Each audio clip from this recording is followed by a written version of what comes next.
Sejam bem-vindos ao Nerdologia de História. Meu nome é Felipe Figueiredo, formado em História, colunista, podcaster, youtuber e professor. E você vai entender mais sobre nossa sociedade nesse Nerdologia sobre a origem da escravidão no Brasil. Para compreender a história de nosso país, é essencial entendermos o que foi a ampla escravidão de pessoas no Brasil. Um pouco disso já foi explicado em outro Nerdologia, sobre os efeitos até hoje desse fenômeno.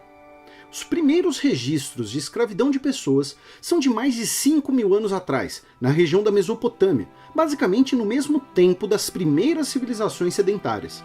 O Código de Hammurabi estabeleceu os parâmetros da escravização de pessoas, incluindo condições de vida e origens daquele escravizado, com 3 possibilidades: a compra de um escravizado em mercados portuários, a escravização de prisioneiros de guerra e pessoas que eram livres, porém por causa de dívidas ou de crimes, foram degradados à escravidão. Essas causas da escravidão acarretavam sociedades com múltiplos estratos sociais e estiveram presentes em diversas civilizações e religiões, em diferentes regiões e períodos de tempo, como na Grécia Antiga. No Império Romano, a escravidão estava presente nas mesmas possibilidades, incluindo o cenário em que um escravizado poderia conquistar ou comprar não apenas sua liberdade, mas também sua cidadania, por exemplo, pelo serviço militar.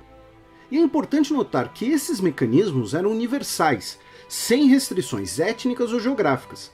Em Roma, pessoas escravizadas eram romanas, germânicas, celtas, cartagineses, trácias, etíopes, basicamente toda etnia dentro das fronteiras da República ou do Império. Entre os povos indígenas americanos, a escravidão pela guerra ou por dívidas era praticada, dentre outros, pelos povos mesoamericanos, pelos Caribe, pelos Comanche e os Tupinambá, onde hoje é o Brasil. Sociedades chinesas, nórdicas, mongóis e japonesas também tinham o costume da escravidão. Na África, praticamente todas as culturas e sociedades tinham o costume da escravidão por guerra ou por dívidas, como no Reino do Congo. E o tema escravidão também está presente nas religiões, com séculos de debates internos às tradições religiosas, tanto a favor como contra a escravização de pessoas. Por exemplo, não muito tempo atrás, a ideia de que Noé amaldiçoou os africanos, descendentes de seu filho Cã, foi defendida por pessoas que aprovavam a escravização de africanos negros. Na Bíblia, existem regulamentos e menções sobre a escravidão, tanto no Antigo quanto no Novo Testamento, e diversos patriarcas eram donos de pessoas escravizadas. Além disso, os textos regulavam e valorizavam quando uma pessoa libertava outras pessoas da escravidão, especialmente pela dedicação religiosa. No Islã, a escravização era autorizada para não muçulmanos que fossem tomados como prisioneiros de guerra ou comprados de mercadores não muçulmanos, e a alforria de escravizados que se convertessem ao Islã era incentivada. Nas sociedades árabes, a presença de pessoas escravizadas era bastante comum, e, assim como no caso do Império Romano, não existiam restrições étnicas ou geográficas, com a possibilidade de ascensão social de pessoas escravizadas, lembrando que árabes e muçulmanos não são sinônimos. Em suma, pode-se dizer que, até a virada do século XIX para o século XX, a escravização de pessoas era tragicamente comum em diversas culturas e lugares. E é importante lembrar que a crítica da escravidão também é antiga, por exemplo, com o legislador ateniense Solon. Em algumas discussões atuais, por vezes evocam a escravidão na antiguidade ou é realizada por muçulmanos como uma forma de contrapor ou até diminuir a escravidão que ocorreu nas Américas e os seus efeitos até hoje, já que não existe o botão de reset na história. É importante compreendermos 2 motivos que fazem com que essa comparação seja infundada. A escravidão implantada na América pelos europeus tem origem na Idade Média, especialmente com as cruzadas. As cruzadas ao leste, resultando na escravização de bálticos e eslavos pelos reinos europeus. A palavra escravo, assim como a palavra em inglês slave, ambas vêm de referência aos eslavos. Nas cruzadas no Mar Mediterrâneo, ocorreram a escravização tanto de muçulmanos quanto de cristãos mutuamente.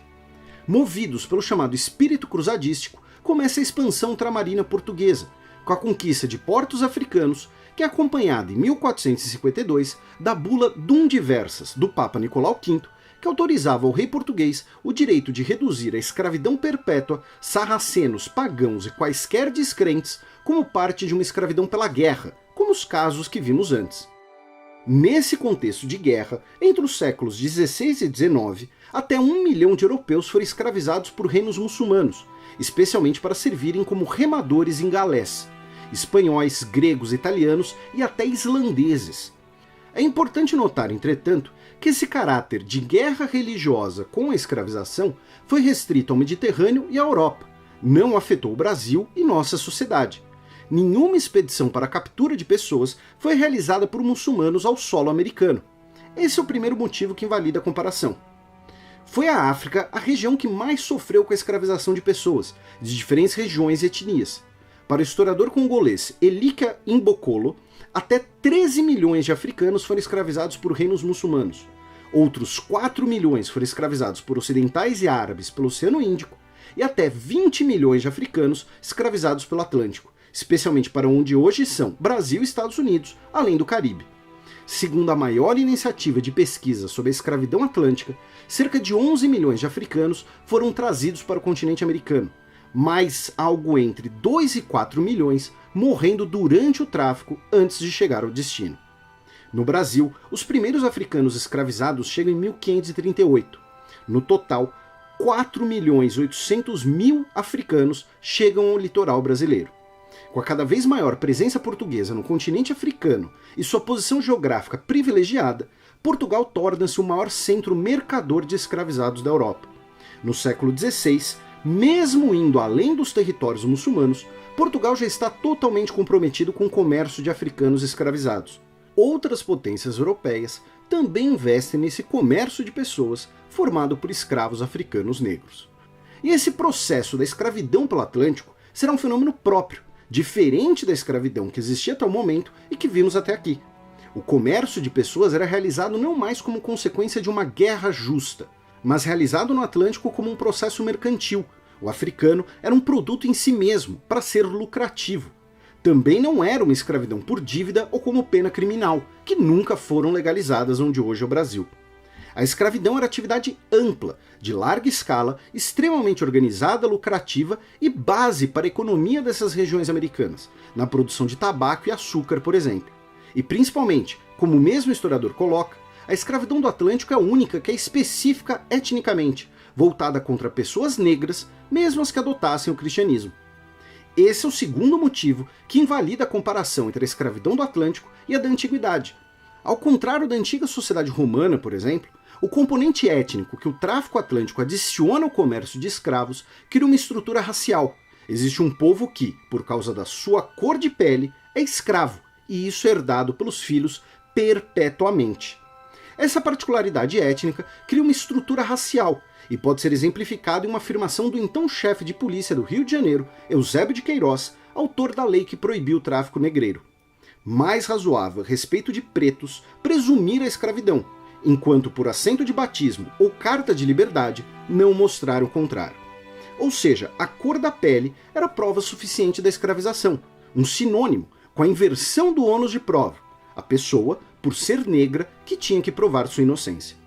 Essa estrutura dura oficialmente mais de 300 anos, e esse componente étnico da escravidão cria uma série de barreiras e efeitos nocivos vistos até hoje em todos os países americanos onde ocorreu a escravidão. É importante frisar que não se trata de justificar ou amenizar a escravização de pessoas em outros lugares, mas enfatizar a importância de compreender que a escravidão no Atlântico é um fenômeno próprio, que não pode ser comparado. É uma estrutura econômica voltada especificamente para o comércio de seres humanos e exclusivamente um tipo específico de pessoa. E são esses os problemas que afetam a nossa sociedade, e a compreensão disso é também essencial para superarmos e consertarmos esses problemas, como veremos no futuro. Ainda veremos em mais nerdologias o tema da escravidão e sua história. Já vimos sobre abolicionistas negros e, como sempre, lembro que o vídeo é um breve resumo, um recorte, e as fontes e sugestões de leitura, como o único relato escrito em primeira pessoa de um escravizado no Brasil, estão na descrição para que vocês possam ir além. Nos comentários do Nerdologia Criminoso sobre Ronald Biggs e o assalto ao trem pagador, perguntaram o motivo de Biggs ter sido preso ao voltar para o Reino Unido, já que seu crime havia prescrito. Esse foi o entendimento do STF brasileiro em 1997 para negar a extradição. Já o Reino Unido afirmava que, como ele fugiu da cadeia, ele não poderia ser beneficiado pela prescrição da pena. Biggs voltou para o seu país sabendo que seria preso novamente, mas queria passar os últimos anos de sua vida lá de qualquer maneira. Não se esqueçam de curtir e compartilhar o vídeo, assinem o nosso canal para conhecer mais sobre a história brasileira e até a próxima!